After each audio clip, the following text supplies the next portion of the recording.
Thor, Tony, check it out. At once. Try to keep up.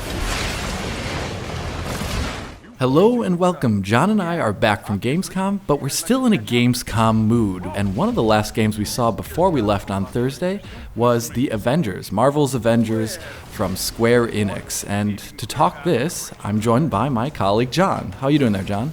I am doing wonderful, Alex. Yeah. So, interested to talk about this game because I went in with low expectations, just based on their E3 showing, and wound up being mostly impressed, actually. Yeah, that's an interesting thing because at E3 they were showing off a trailer and a version of basically what is a tutorial level.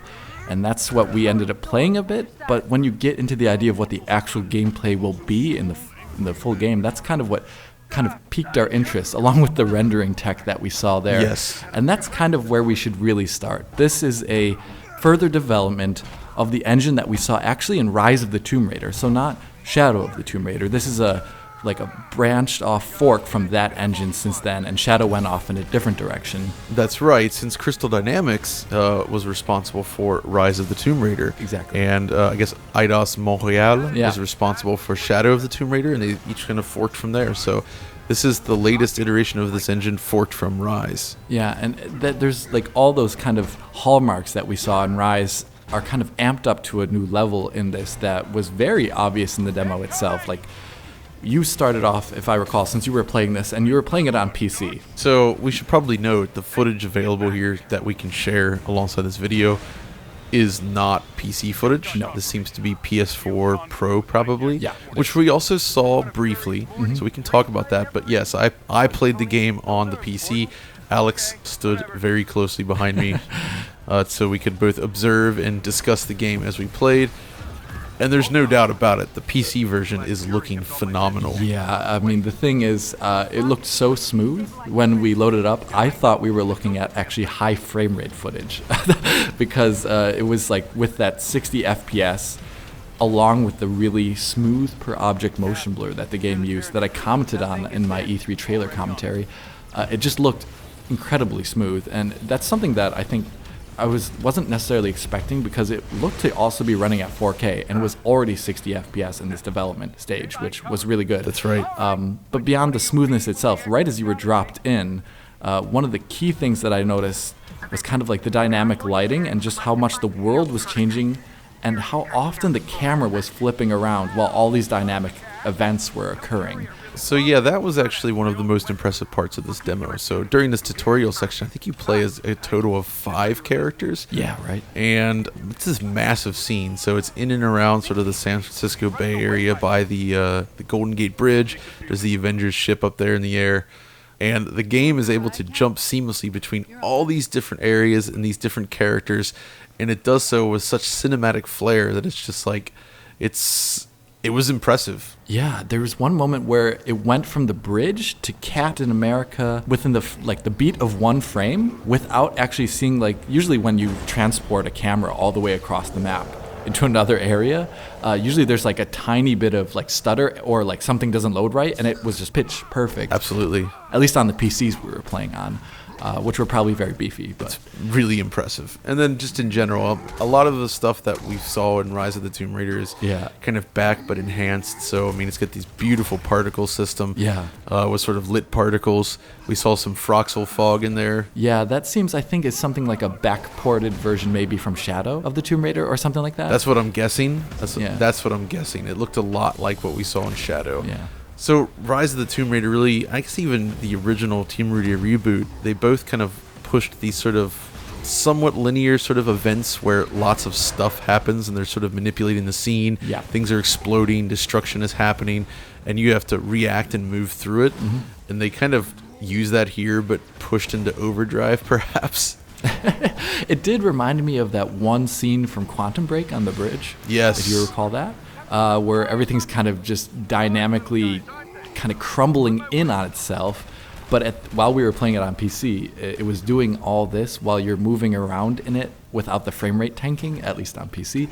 And it kind of came off as a really good spectacle. But that's not the real gameplay of the game. So this is what's interesting. Well, yes and no. So we did get to sort of chat and like asked some questions to some of the designers as well, and they sort of gave a little presentation on it. And there's two things that I learned. First of all, this game is also Destiny, but it's also not. Yeah. And this is kind of an interesting sort of way to do it, and maybe this actually would have worked for Destiny. So the main story mode in this game they're targeting sort of a lengthy Tomb Raider level sort of single player game, and those missions which tell the story are completely single player, so you cannot play multiplayer in those stages at all. So that's good. That means, I asked, like, how are you going to handle scripted events and sort of these cinematic moments, like in the tutorial? And, they said, well, the game isn't going to be as linear as the tutorial section, which was a thing that the original, or Tomb Raider and Rise and everything had going on as well.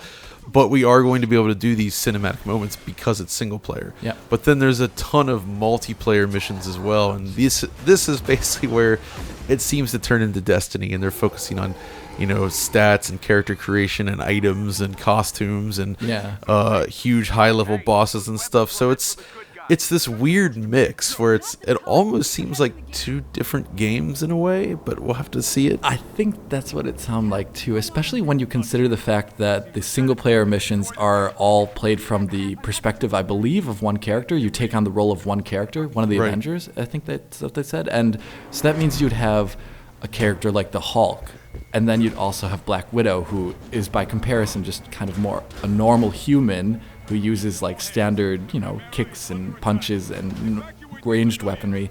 You're going to have two very different gameplays, perspectives when you're playing as one character versus another. And I think that's kind of where my interest in the game would be, in these single player missions.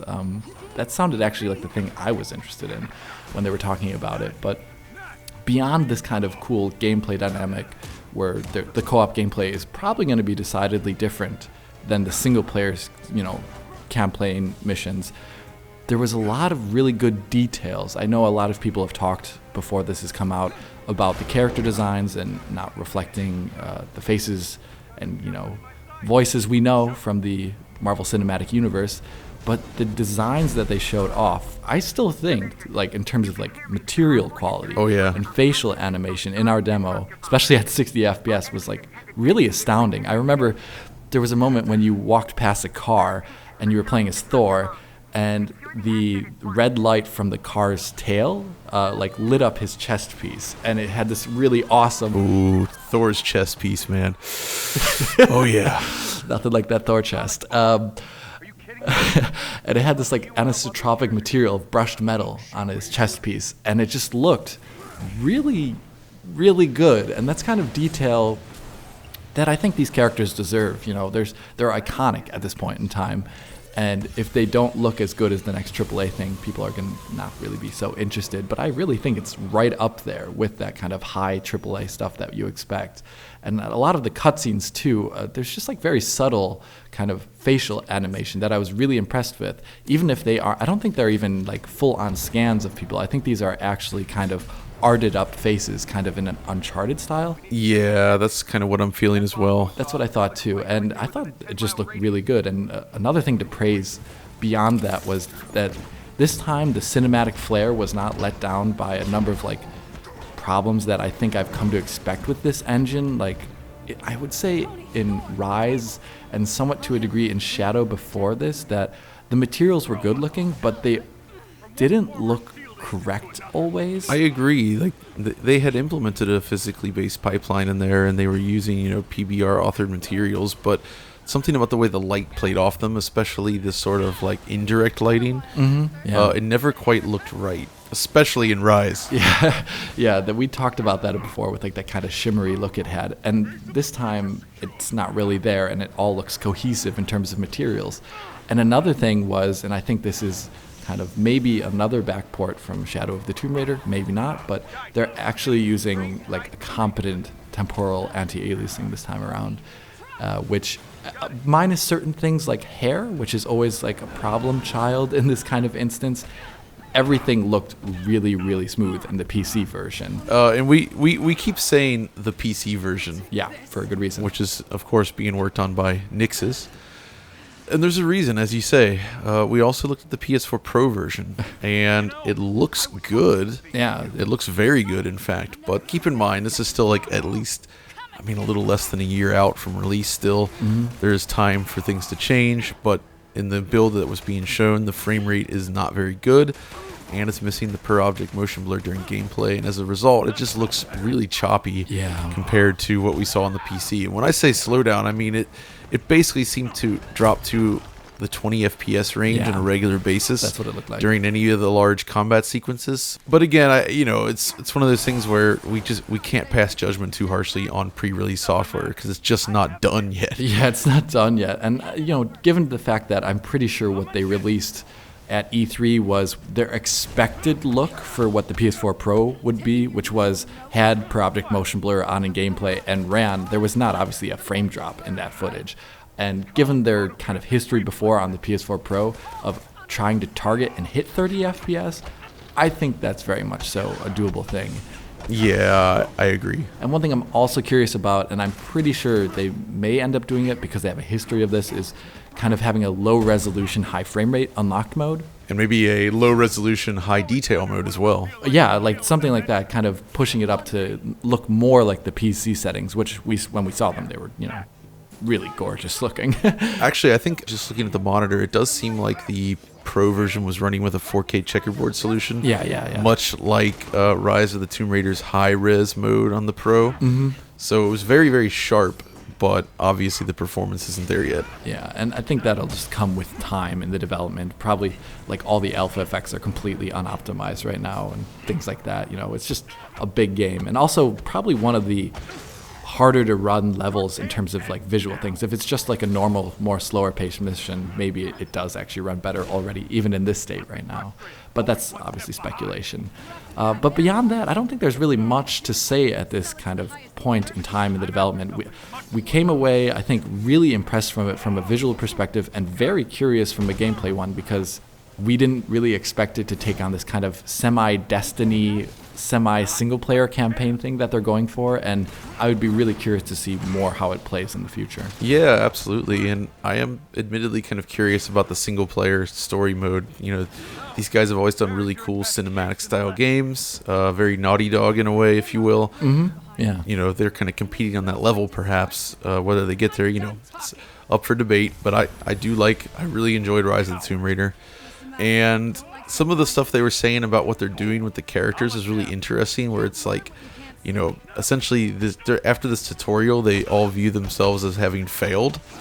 So there's like, the game takes place, I guess, 5 years later, where you have like the bum version of Tony Stark. He was like super depressed and like drunk looking. Yeah. And you have like the Hulk, who's like living in the sewers with like super long hair and looking like awful. And grizzled Hulk who doesn't want to turn back to the Bruce Banner form and things like that. I like that idea a lot. Black Widow's like a mercenary. Yeah. I know that. Like, I'm curious what kind of mission design they're going to do based upon that fact. But yeah, just curious in general, and I hope you are now more curious after watching this video and are talking about Marvel's Avengers. And if you did enjoy it and are more curious, well, hit that like button and subscribe to the channel. And if you're already a subscriber, please consider hitting that little bell in the corner to be informed as soon as Digital Foundry posts a video. If you want to talk to us about rendering technology or Thor's chest piece, write a comment below or follow John and I on Twitter. And as always, this is Alex bidding you farewell Und auf Wiedersehen.